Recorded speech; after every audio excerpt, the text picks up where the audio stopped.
रुकिए, क्या आपने कभी सोचा है कि आखिर एक बेटे का जन्म क्यों होता है? क्या ये सिर्फ एक संयोग है या इसके पीछे कोई गहरा आध्यात्मिक कारण छुपा है? गरुड़ पुराण और गीता के अनुसार हर बेटा किसी अधूरे कर्म, किसी कर्ज या किसी रिश्ते का परिणाम होता है। और सच तो ये है कि हर बेटा अपने माता पिता के जीवन में यूं ही नहीं आता। वो कुछ लेकर आता है या कुछ चुकाने आता है। आज की इस वीडियो में हम जानेंगे वो रहस्य जो शायद आपने पहले कभी नहीं सुना होगा। नमस्कार दोस्तों, आज हम बात करने वाले हैं एक ऐसे विषय पर जो हर इंसान की जिंदगी से जुड़ा है। गरुड़ पुराण और गीता के अनुसार बेटा क्यों जन्म लेता है।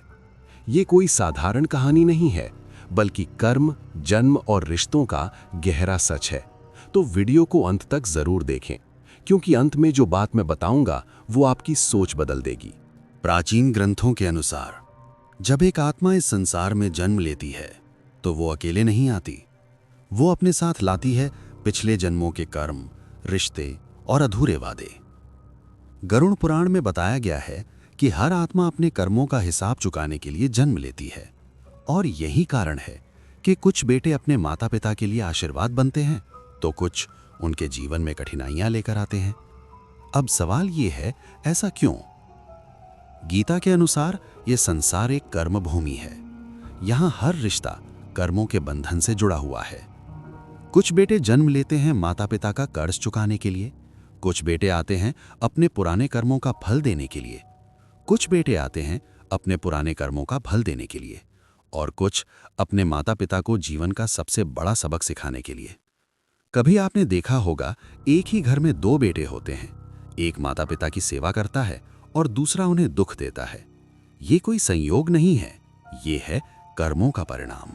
अब जरा सोचिए, अगर कोई बेटा अपने माता पिता का अपमान करता है, उन्हें दुख देता है, तो क्या वो सिर्फ इस जन्म का व्यवहार है? नहीं, गरुड़ पुराण कहता है वो किसी पिछले जन्म के अधूरे कर्मों का फल है। शायद कभी माता पिता ने ही उस आत्मा के साथ अन्याय किया हो और आज वही आत्मा बेटे के रूप में वापस आई है हिसाब बराबर करने। लेकिन जो बेटा अपने माता पिता की सेवा करता है, उनका सम्मान करता है, वो केवल बेटा नहीं होता, वो उनके पिछले अच्छे कर्मों का फल होता है। तो अब सवाल ये नहीं है कि बेटा क्यों जन्म लेता है, बल्कि असली सवाल ये है, हम अपने कर्म कैसे बना रहे हैं, हम अपने रिश्तों को कैसे निभा रहे हैं। क्योंकि आज जो हम कर रहे हैं वही कल हमारे पास वापस आएगा, शायद किसी और रूप में, किसी और रिश्ते में। और यही जीवन का सबसे बड़ा सत्य है। क्या आपने कभी ये महसूस किया है क्यों कुछ बेटे भगवान का रूप बन जाते हैं?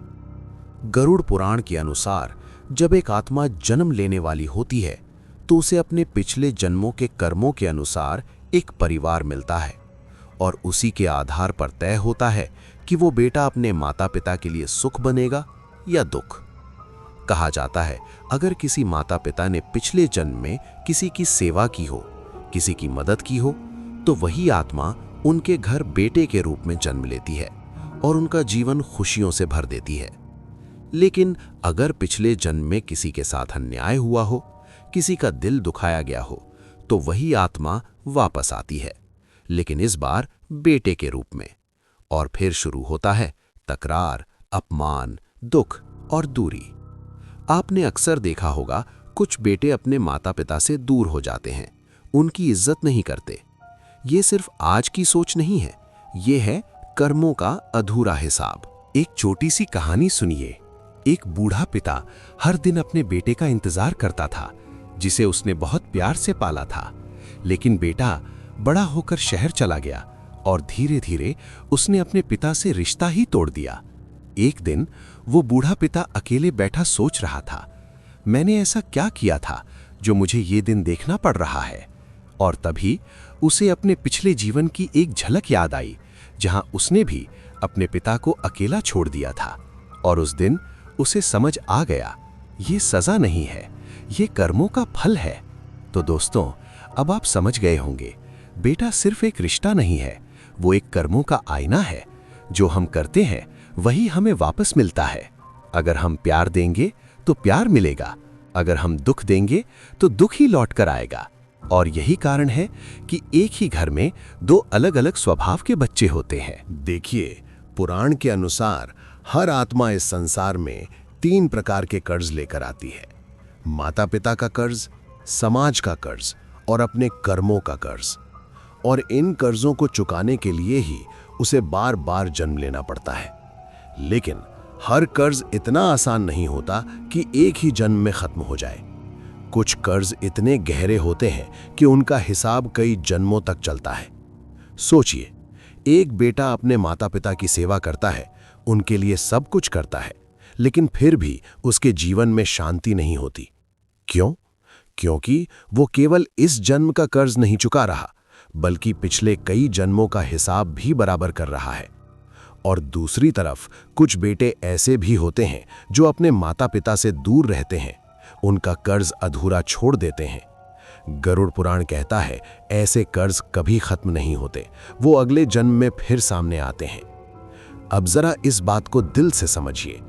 कभी कभी हम सोचते हैं कि मैंने तो अपने माता पिता के लिए सब कुछ किया, फिर भी मुझे दुख क्यों मिल रहा है?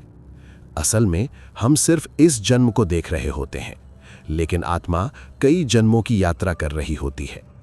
शायद कभी हमने ही किसी जन्म में अपने कर्तव्यों को अधूरा छोड़ दिया हो, और आज वही अधूरा कर्ज हमारे सामने खड़ा है। तो सच्चाई क्या है? हर बेटा कर्ज चुकाने के लिए जन्म लेता है, लेकिन हर कर्ज एक जन्म में खत्म नहीं होता। हो सकता है वो सिर्फ इस जन्म का नहीं, बल्कि कई जन्मों का रिश्ता हो। गरुड़ पुराण का अंतिम सत्य: जब माता पिता और बेटे का कर्ज पूरा हो जाता है तो क्या होता है? क्या होता है जब माता पिता और बेटे के बीच का हर कर्ज, हर रिश्ता पूरी तरह खत्म हो जाता है? क्या वो रिश्ता हमेशा के लिए टूट जाता है या फिर किसी नए रूप में वापस आता है? गरुड़ पुराण और गीता के अनुसार जब कर्मों का हिसाब पूरा हो जाता है तो आत्मा एक नई दिशा में आगे बढ़ जाती है। और आज हम जानेंगे इस कहानी का अंतिम और सबसे गहरा सच। लेकिन आज हम जानेंगे इस पूरी यात्रा का अंतिम पड़ाव। जब सब कुछ खत्म हो जाता है तब क्या होता है? गरुड़ पुराण के अनुसार जब एक आत्मा अपने सारे कर्ज, अपने सारे अधूरे कर्म पूरा कर लेती है तो उसके जीवन में एक अजीब सी शांति आ जाती है।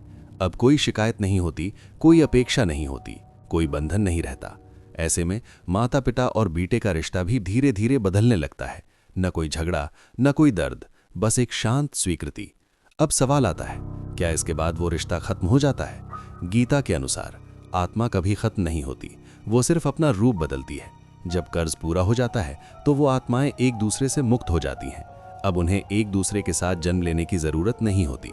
लेकिन अगर उनके बीच सच्चा प्रेम और शुद्ध संबंध हो तो वो रिश्ता खत्म नहीं होता, वो एक नए रूप में बदल जाता है, कभी दोस्त बनकर, कभी किसी और रिश्ते में। एक आखिरी कहानी सुनिए।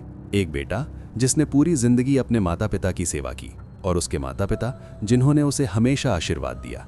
जब उनके जीवन का अंत करीब आया तो उनके बीच कोई डर नहीं था, कोई पछतावा नहीं था, बस एक मुस्कान थी। जैसे उन्हें पता हो उनका रिश्ता पूरा हो चुका है, उनका कर्ज खत्म हो चुका है। और उस दिन वो अलग हुए, लेकिन दुख के साथ नहीं, बल्कि शांति और संतोष के साथ। तो दोस्तों, इस पूरी कहानी का अंतिम सत्य क्या है? रिश्ता कभी बेवजह नहीं बनता। हर रिश्ता एक कर्म का परिणाम है, और हर रिश्ता एक दिन पूरा हो जाता है। लेकिन अगर उसमें प्रेम है, अगर उसमें सच्चाई है, तो वो रिश्ता खत्म नहीं होता, वो बस एक नए रूप में आगे बढ़ जाता है।